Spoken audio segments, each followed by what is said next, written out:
saya atas nama Presiden dan seluruh eksekutif dengan visi ACSD, yaitu melakukan pemberdayaan usaha kecil dan menengah serta penguatan semangat kewirausahaan di Indonesia. Kalau di UMM itu saya bilang sudah kediskusian gitu ya. Nah kemudian itu pun masih bilang besok kita boleh buka lagi, boleh. Yang terhormat Bapak Eman Panadaya sebagai Chairman dan Founder dari ACSD, Asia Consumer Store Business, dan berikutnya adalah Oke, Pak Aris, terima kasih. Seperti saya kita berikan apresiasi untuk beliau. Saya rasa agak sulit mengundang beliau.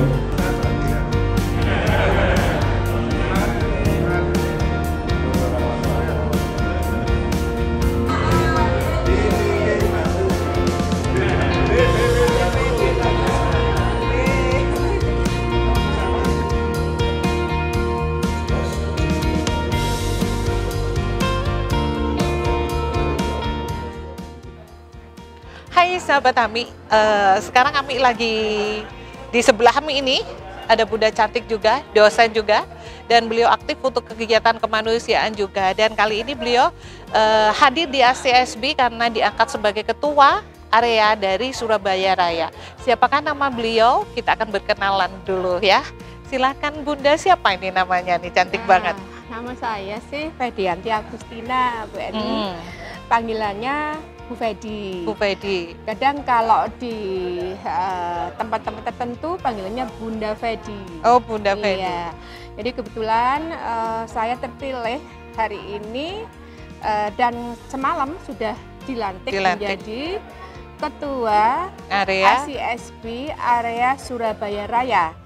Yang dimana Surabaya Raya itu ada beberapa daerah, yaitu ada Surabaya itu sendiri, kemudian ada Gresik dan ada Sidoarjo. Oh, nah, berarti 3 wilayah ya? Ada 3 wilayah.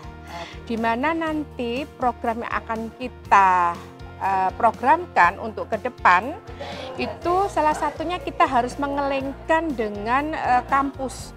Di mana apa yang sudah dicanangkan juga oleh ICSB pusat, yang dimana harus bekerja sama dengan perguruan-perguruan tinggi untuk menjunjung dan mendukung daripada pemberdayaan UMKM se-Indonesia. Tetapi karena wilayah kita ini adalah wilayah Surabaya Raya, sehingga kita hanya diberikan tempat untuk memberikan sebuah edukasi, mengangkat dan memberikan sebuah pemberdayaan kepada UKM yang ada di Surabaya Raya itu sendiri. Itu mungkin yang perlu kita sampaikan, karena ada salah satu juga program daripada universitas atau PTN-PTS yang dimana itu adalah sebuah pengabdian yang biasa dilakukan oleh seorang dosen. Di mana itu adalah salah satu perguruan tinggi, Tridharma perguruan tinggi, yang dimana adalah bentuk sebuah pengabdian yang memberikan sebuah pendampingan bagaimana supaya UMKM itu bisa naik kelas. Keren sekali. Itu yang harus kita dukung, sehingga kerjasama ICSB dengan perguruan tinggi itu yang harus kita kejar supaya kompetensi daripada UMKM benar-benar bisa dinaikkan derajatnya itu. Keren banget. Bunda, ini selaku sebagai guru, dosen kan guru ya? Ya. Kenapa kok hati Bunda ini mau terjun untuk UMKM? Nggak cuma ngajar aja deh, jadi dosen aja deh gitu. Kenapa bisa terpanggil untuk membantu? Kan di ACSB nggak ada gajian nih, sosial nih gitu loh. Kenapa kok sangat antusias mendukung, bahkan sudah bikin program-program yang luar biasa? Gimana nih? Apa memang hatinya terketuk di bidang sosial atau bagaimana? Memang sepertinya salah satunya itu karena apa ya, dari hati nurani yang paling dalam itu ingin memberdayakan. Jadi jiwa sosial itu memanggil gitu, memberdayakan bukan hanya di UMKM tetapi pada umumnya di masyarakat, karena UMKM itu adalah salah satu unsur daripada masyarakat. Nah, itu yang harus kita benar-benar dukung Karena bagaimanapun keberhasilan daripada bangsa Indonesia, Soko Guru Bangsa Indonesia itu adalah penunjangnya dari UMKM. Keren banget. Sahabat, keren banget kan? Ayo dukung UMKM dan kita sukseskan UMKM untuk menjadi jaya di Indonesia. Terima kasih. Hai Sobat Tami, ketemu lagi. Masih tetap di acara SCSB. Kali ini kita ketemu dengan Ketua Regional Jawa Timur. Siapa lagi kalau bukan Bu Mai, orang yang super duper lebih keren lagi dari yang lain-lainnya. Berat. Karena beliau ini selain aktif sebagai tenaga ahli, dosen, bukan dosen aja, juga dekat, juga wes sembarang wes pokoknya. Kita akan dengar nama lengkap beliau, lalu program yang akan dilaksanakan untuk ACSB Regional Jawa Timur. Monggo silakan Bunda. Baik, terima kasih. Saya Maitiana Idrasari dari Surabaya gitu. Saya memang cukup dalam gitu berkecimpung di dunia pendidikan karena sekarang ini memang kita eranya adalah era kolaborasi terbuka, inovasi terbuka gitu, maka kita harus bisa masuk ke semua aspek gitu ya, ke semua lini gitu. Jangan kalau misalkan hanya dosen saja gitu. Kalau dosen ya jadi dosenpreneur gitu kan ya. Jadi gimana caranya kita bukan hanya menguasai secara teori tetapi juga secara praktek. Nah, salah satu jembatannya itu adalah turut aktif dalam organisasi internasional ACSB, Asia Council for Small Business, yang sudah memiliki member 14 negara. Gitu. Ya. Iya, betul. Sekarang adalah Asia Council for Small Business. Karena memang ada sedikit perbedaan nomenklatur gitu ya.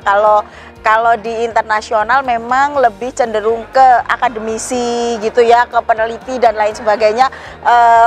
Belum terlalu luas mencakup aspek praktisinya gitu. Sedangkan Asia ini sangat luas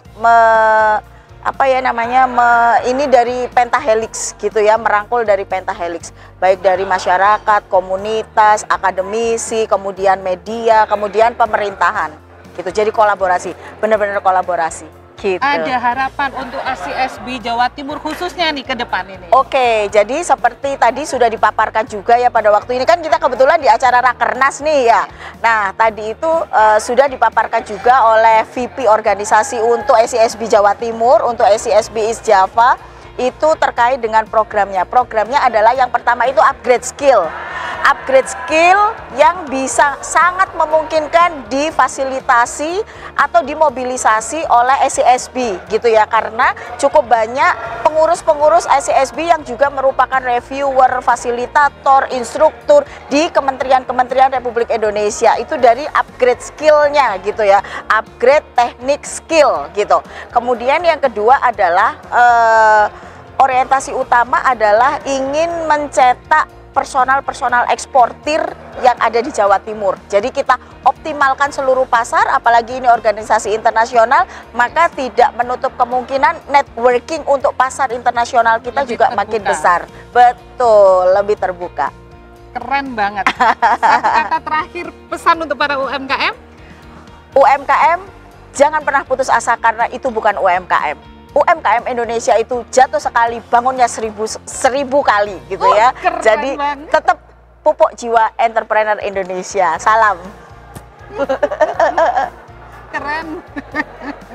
Hai sahabat Tami, kali ini kita akan ketemu dengan Presiden dari ACSB yang tetap sama masih di Rakernas ACSB yang ada di Kota Batu. Nah, kita akan perkenalkan siapakah beliau, karena beliau merupakan sosok yang aktif juga untuk membina para UMKM khususnya yang ada di Jawa Timur. Monggo diperkenalkan dulu Pak Mufid, kan kalau saya udah kenal Pak Mufid nih, yang lainnya di luar belum. Iya, saya Mufid Wahyudi, Presiden dan CEO dari ACSB Indonesia.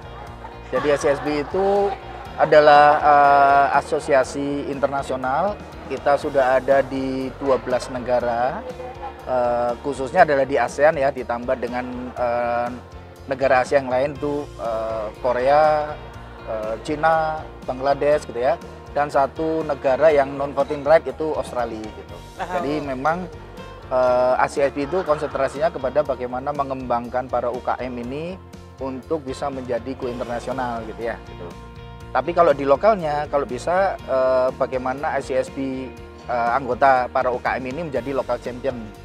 Jadi dia supaya bisa unggul di daerah sendiri. Gitu. Nah, kenapa nih kok kepikiran nih mikir untuk UMKM? Padahal kan pengusaha sukses nih. Ya. Gimana ceritanya nih Pak Mufid? Ceritanya karena pengen berbagi aja. Oh, gitu keren banget. Pengen berbagi aja, artinya tidak hanya cuman mencari keuntungan bekerja saja gitu ya, tapi ada hal yang lain yang karena ini sebetulnya kan ekosistem ya. Yes. Kalau kita tidak bangun dari hulunya ya tentunya juga hilirnya juga akan tidak menjadi bagus kan gitu ya. Terus itu yang pertama. Kedua ya karena saya memang tidak hanya di ICSB ya, tapi di beberapa organisasi yang lain karena memang suka berorganisasi gitu ya. Dan bagaimana kalau melihat teman-teman gitu sukses gitu ya, itu ikut bahagia, rasanya itu seneng banget gitu ya, itu yang tidak bisa terlukiskan gitu. Nah itu yang makanya itu yang menjadi selalu penyemangat gitu ya untuk apapun. Kalau di bidang pengabdian sosial itu ya akan menjadi punya semangat yang baru ya. Tadi tidak hanya cuma kerja gitu ya, tetapi dengan kita melihat teman-teman sukses itu sama-sama sukses itu juga menjadi apa ya, kenikmatan yang luar biasa gitu. Pak Mufid, keren sekali. Ada enggak nih pesan untuk para UMKM di Indonesia, bagaimana cara mereka bisa bergabung di dalam ICSB itu sendiri? Ya, oke. ICSB itu sebetulnya karena kita konsel ya, artinya kumpulan dari agregat-agregat gitu ya, para UKM gitu ya, pembina-pembina UKM gitu ya. Dan yang para pembina UKM inilah yang kita akan latih, kita akan bekali mereka untuk bisa membina para UKM-nya. Supaya UKM-nya menjadi local champion dan siap untuk diekspor gitu. Ya, sehingga menjadi UKM internasional jadinya gitu. Nah, itu yang kita persiapkan sekarang. Mulai sekarang sampai dan seterusnya. Dan seterusnya gitu ya. Keren banget. Artinya dari yang UKM yang hanya memproduksi harus juga bisa membuat market gitu ya. Artinya ada marketnya dan bisa menghasilkan, sehingga juga setelah itu si UKM yang sudah sukses ini bisa menularkan kepada UKM yang baru gitu. Nah, itu Sahabat, yang disalahin. Ya. Keren banget kan? Inilah sosok Presiden ICSB Indonesia yang selalu berbagi. Maka jangan pernah lelah berbuat kebaikan, karena kebaikan pasti mendapat kebaikan gitu ya. Pasti. Terima kasih Pak Mufid. Terima kasih. Ya. Hai sahabat Tami, ketemu lagi dengan sosok pionir di ICSB. Siapakah beliau? Nanti biar diperkenalkan sendiri juga beliau selaku apa di sini. Monggo sekarang saya panggilnya dari dulu Mas Jaki, soalnya saya udah sepuh. Siap. Saya dipanggil Jaki aja nggak apa-apa. Monggo. Terima kasih kesempatannya. Nama saya Jaki Masri. Saya dulu adalah sebelum Pak Mufid, saya adalah Presiden ICSB, sekarang jadi ICSB selama 2 periode. Dan memang banyak sekali cerita di belakang perjalanan ICSB ya. Dan sekarang saya yakin dengan kepengurusan yang baru di Bapak Mufid dan juga teman-teman yang lainnya, ini banyak sekali rencana yang ke depan Bu ya, untuk menjadikan secara organisasi banyak sekali konsolidasi yang dilakukan, dan juga keluarnya juga kita makin membangun banyak network, banyak jaringan. Yang lebih penting lagi adalah semangat dari teman-teman di berbagai daerah Indonesia yang tetap berkomitmen untuk menjaga kemajuan UKM kita, UMKM kita. Kita tahu bahwa UMKM itu kan Bu ya, kontribusinya ke ekonomi kan luar biasa sebenarnya. Luar biasa sekali, dan juga penyerapan tenaga kerjanya. Jadi kalau kita lihat memang itulah kesempatan dari depan. Oleh karenanya mungkin yang saya lihat kok dari pertemuan pada hari ini adalah bagaimana membuat UMKM kita menjadi makin kreatif dan inovatif. Dua ini, karena tanpa kreativitas, inovasi akan sulit nanti berkembang dan bertahan menghadapi banyak sekali persaingan. Memang pasarnya Indonesia sangat luar biasa besar, tapi kita juga sekarang sudah waktunya harus berani ngelihat pasar ekspor mungkin ya. Dan saya yakin banyak sekali kementerian, antara lain dari Kementerian Koperasi dan UKM sendiri dan juga dari Kementerian Perdagangan itu juga mendukung semua hal itu.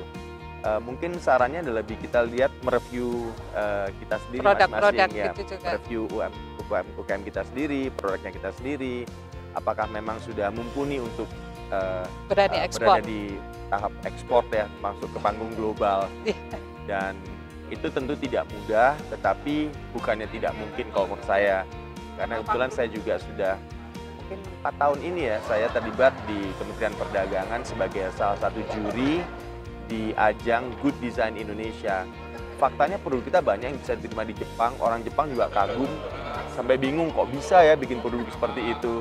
Dan itu memberikan harapan, memberikan dorongan, motivasi kita semuanya bahwa kita ini bisa kok sebetulnya. Cuman memang kadang-kadang kita perlu juga meningkatkan profesionalisme juga, supaya kalau misalkan ada suatu istilahnya order yang besar atau pekerjaan yang besar, itu bisa kita tangani juga dengan baik dan tidak mengecewakan partner kita di luar. Mungkin itu Bu yang saya bisa sampaikan. Berarti selain ICSB di Good Design Indonesia atau terkenal dengan nama GDI ini ya Mas Jaki ya, ini kan bagus untuk para pelaku UMKM sebenarnya ya, baik yang sudah level tingkat atas maupun yang kita mau ada nggak kira-kira pesan untuk para UMKM nih, walaupun mereka yang baru merintis untuk berani expand atau berani masuk ke ajang seperti itu? Ya, jadi kalau yang kita lihat di GDI adalah tujuannya adalah dia sudah berbicara nggak di pasar. Jadi bukan pada tahap prototip, pada tahap desain, pada tahap baru coba-coba, tetapi sudah ada track recordnya. Sehingga kalau dia lolos di Good Design ini, mungkin dia bisa mendapatkan endorsement lebih kuat lagi untuk ekspor misalnya seperti itu. Tapi kalau kita lihat yang di Good Design Indonesia, kebanyakan produknya bukan produk makanan seperti itu, lebih kepada kayak produk peralatan rumah tangga, wastra dan sebagainya, peralatan macam-macam, kategorinya banyak sekali, nanti bisa dilihat di websitenya.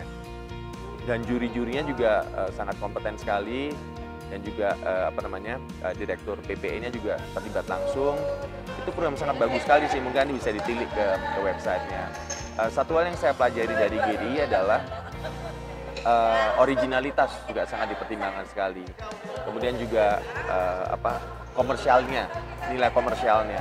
Itu kalau bisa sudah ada track recordnya berapa tahun terakhir, misalkan 1 tahun, 2 tahun terakhir, itu akan memberikan kesempatan untuk meyakinkan orang-orang yang mengevaluasi produk itu untuk memvote produk ini agar bisa dipertimbangkan sebagai peserta di tahap final misalnya. Berarti ACSB atau pelaku atau juga yang terbentuk di dalam lingkup ACSB sebenarnya bisa juga mendapat kesempatan untuk masuk ke pasar luar. Kemarin ini saya lihat ya, entry-nya di GDI itu kira-kira hampir 500 produk. Banyak sekali. Dan itu dari mana-mana soalnya, dan ini semua harapannya adalah bisa dibawa ke internasional sebetulnya. Kerjasama juga dengan G-Mark Jepang, bayangin ada juri orang Jepangnya juga gitu. Jadi benar-benar ini kesempatan bagus sekali dan terbuka buat siapa aja sebetulnya. Dan dari pengalaman sebelum-sebelumnya, bahkan waktu pandemi kemarin ya, itu tetap banyak yang ikut dalam ajang GDI dan bagus-bagus sih, jujur aja. Saya juga kagum sekali gitu ya. Wah gila, ini Indonesia loh yang bikin tuh ya. Dan waktu saya menyaksikan raut mukanya orang Jepangnya melihat produk kita tuh yang, wah ngeliatnya tuh kayak yang kagum juga gitu ya. Padahal orang Jepang itu yang sangat-sangat dalam tanda kutip perfeksionis, sangat-sangat memperhatikan kerapian. Tapi ternyata mereka melihatnya juga luar biasa. Dan yang menarik ada beberapa produk yang sifatnya high tech gitulah ya. Mereka biasa-biasa aja ngeliatnya.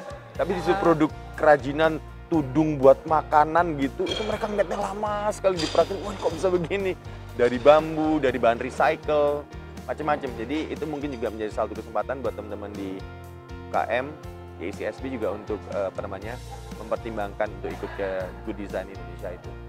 Ada pesan khusus ini untuk para pelaku UMKM, khususnya ICSB kita? Iya, terus terang aja dari beberapa kesempatan saya sudah sempat sampaikan secara terbuka juga, bahwa kita sekarang harus berani mereview diri kita sendiri juga. Apakah kita benar-benar memiliki semangat entrepreneurial, semangat kewirausahaan. Bukan yang sekedar buat produk lalu diam, nunggu sampai pembeli, tapi bikin produk, mendekati pasar, bikin network, mencari kesempatan. Jadi apa ya, benar-benar yang menjadi real business person, orang-orang bisnis beneran begitu. Mohon maaf, luar bawa kasus, kami melihat ada orang bikin produk, dia taruh di meja, habis dia diem aja, lalu kita lewat, Pak tolong dibantu dibeli. mentalnya masih mental dibantu begitu. Padahal kalau entrepreneur itu mentalnya adalah mental mencari kesempatan. Yes. Lalu ada yang nanya sama saya waktu itu, kalau kesempatannya nggak ada bagaimana? Saya bilang, Ya, ada dicari, teman saya, harus. kesempatannya nggak ada, dia yang bikin kesempatan, dibikin kesempatannya. Iya. Dan mengambil risiko yang diperhitungkan, bukan sekedar risiko saja, dan juga membangun network, kolaborasi, dan sebagainya. Dan satu lagi itu dari sisi entrepreneurialnya ya, tapi satu sisi lagi yang saya boleh sedikit sampaikan juga dari yang tadi saya sebutkan Bu, yaitu dari sisi profesionalismenya. Jadi harus konsisten. Kalau ada yang email ya dibales, ada yang teks juga dibales, gitu kan? Ada yang mesen dipenuhin, ada yang mengeluh dilayani. Jadi itu profesional itu bukan berarti yang kayak di kantor-kantor, bukan, tetapi benar-benar responsif, bertanggung jawab, ada kejelasannya, ada kelanjutannya, ada prosedurnya, gitu dan sebagainya yang memang diperlukan untuk membuat suatu UKM itu menjadi benar-benar terinstitusi. Dan dia akhirnya memiliki suatu tingkat survival yang lebih besar lagi dan akhirnya berkelanjutan. Itu saja sih mungkin Bu yang saya bisa sampaikan. Keren banget, dan untuk itu saya juga terima kasih banyak. Terima kasih Bu. Kita ketemu dulu waktu di Yogyakarta. Siap. Itu waktu masih ICSB ya. gitu. Jadi Mas Jaki ini merupakan salah satu mentor saya, sehingga akhirnya kopinya ini berkembang dan bisa masuk ke Indomaret. Aduh, ini sih yang sebenarnya bukan Jadi saya terima sih. kasih Ini memang karena produknya bagus dan memang yang bikin produk juga luar biasa sih. Saya Enggak rasa sih, itu. Dan karena memang mentornya luar biasa, enggak sehingga lah. membuat saya semangat. Karena Sedikit-sedikit aja. ada banyak yang bilang nggak punya kebun kopi, berani kopi, terus kopinya bisa masuk ke Indomaret. Why not? Kenapa Betul, tidak? betul. Karena kita bisa menjaring biasa. kerjasama dengan para petani, Betul. sehingga Oh kita iya, bisa. iya. Gitu. Itu benar Bu. Satu lagi yang saya lupa adalah kita ini terlalu kecil untuk menghadapi dunia yang sangat besar ini, dunia yang sangat tidak penuh ampun ini. Jadi tadi yang Ibu sebutkan tadi sangat betul sekali bahwa kalau kita mau eksis, satu cara yang paling penting, kemarin juga Pak Menteri Perdagangan juga menyampaikan dalam presentasinya, yaitu adalah Pak, melakukan kolaborasi. Kita harus menjadi bagian dari suatu ekosistem bisnis dan kita memanfaatkan segala advantage atau keunggulan yang ada dalam ekosistem tersebut. Kita bisa bekerja sama dengan, kalau kita nggak punya asetnya, kita bisa pakai asetnya orang lain di situ. Iya. Kita nggak punya kemampuan, kita Kita bisa yang pinjam, mengolah. kita mengolah, kerjasama kolaborasi. Ini adalah cara menghadapi bagaimana kita bisa survive menuju 2025, bahkan menuju 2030, dan bahkan sesudahnya.